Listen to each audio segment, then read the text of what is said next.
everyone. Today I'm talking about how to avoid the mistakes of buyers when they buy something and then they regret later. Grab pen and paper because I'm going to ask you questions. And if you're a couple, do it separately. Don't look at each other's answers and then compare the answers together. And you'll come up with something that will work, and you can tell your agent, this is exactly what we're looking for, and we have thought about it very hard, and we know exactly what we want. And that's music to any agent's ear. Let's go. Number one question is, what do you want to be close to? Do you want to be close to family members, to work, or you want to be close to a big city, entertainment, and things that it has to offer? Think about it very hard. So basically, you have to understand, how long are you willing to drive every day? Number two, how important are schools?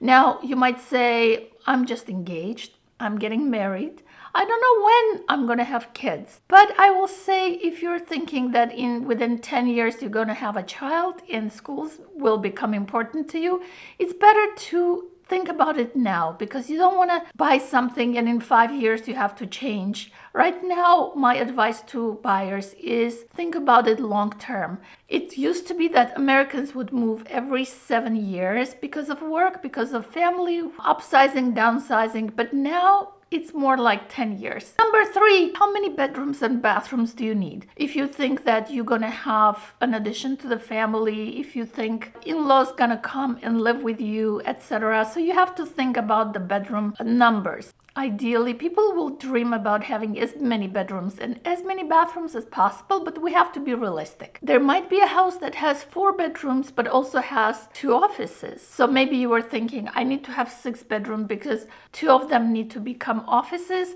That's a good solution. Of course, extra bedrooms are fabulous because friends come over and they want to stay overnight, or your parents, or maybe you want to have a craft room, a gym, or something else. It's always nice to have. The next question is, how many square feet do you need? Sometimes people are puzzled by that question. So I ask them, where do you live now? How many square feet in the space where you live now? So let's say there are 1,300 square feet. They say, it feels tight. We want to have maybe 500 more. We want to have 1 more room or something like that. Or maybe they have 6,000 square feet and they are trying to downsize.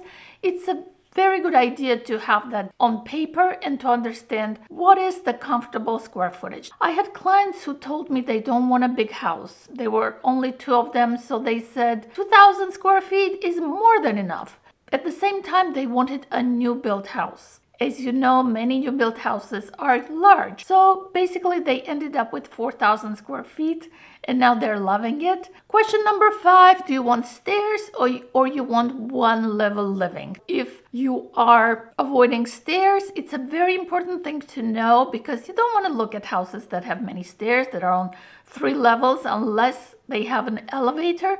So it's a very good, important information, so you don't waste your time and you don't waste your agent's time. Question number 6 is, do you like quiet, private neighborhoods, or you want to be where people are walking on the streets, there is commotion, there are cars, so it feels like a city living, even if you're not in a city? Do you want to walk around and go to a grocery store, go to a pharmacy, have everything in a walking distance, or you'd rather be in a quiet neighborhood where you can't hear any cars, the neighbors are far away? If you take somebody who is coming from a big city and they're used to that hustle and bustle and you put them in a quiet suburban neighborhood, they're going to be very unhappy. You need to understand what is your preference. Next one, do you have a preference for a specific home style? So you might say, I love contemporary houses and I can't stand the traditional colonial houses. I can't stand them.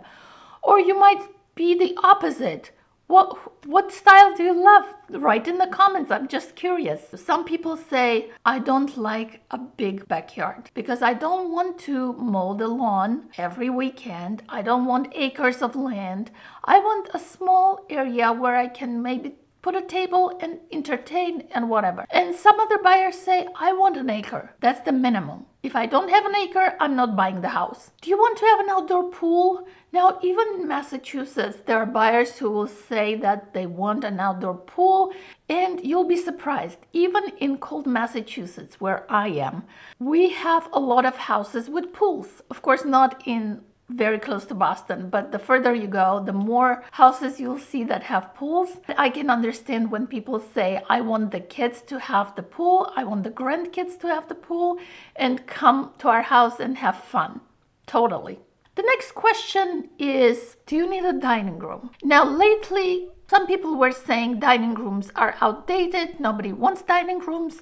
I am totally against that, but that's my preference because I love to do dinner parties. I love to sit around the dinner table with a big family, but I guess a lot of people don't feel that way. They either don't do dinner parties, they don't entertain. So I had clients who said, we saw a house and they said, yeah, we like the house. It's just the living room, the first floor, the living room, dining room, and everything is so big. And then the bedrooms on the second floor are small.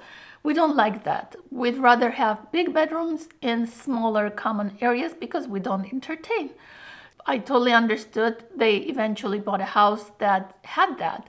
If you don't entertain a lot, it really is wasted space if you think about it. Do you like having neighbors? Now, if you do, you might entertain townhouses where you share a wall with your neighbor.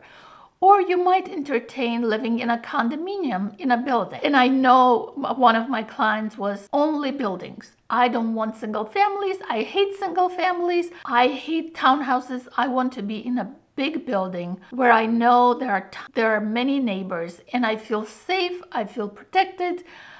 That was their preference. If you don't like neighbors, even if you are in a single family, you want to make sure that the next door neighbors are not too close to you, and definitely you don't want to share easements, you don't want to share utilities, you don't want to share anything with them, even driveways. One of my clients was selling their house and the neighbor was very, very possessive of their shared driveway. There was a line in the middle between the right side of the driveway and the left side of the driveway, and they were very protective that nothing would come very close to their part of the driveway. They almost threatened me to call the police because the way I parked my car, when I opened the door, part of the door will be in their part of the driveway. Yeah, that was something. My name is Nouné. I'm a real estate agent in Massachusetts. This is the beginning, the beginning part of understanding your preferences. If you want to go deeper, feel free to schedule a free consultation. And if you're looking for an agent anywhere in the United States, I can connect you with a great one. Reach out to me. I'm always happy to help you.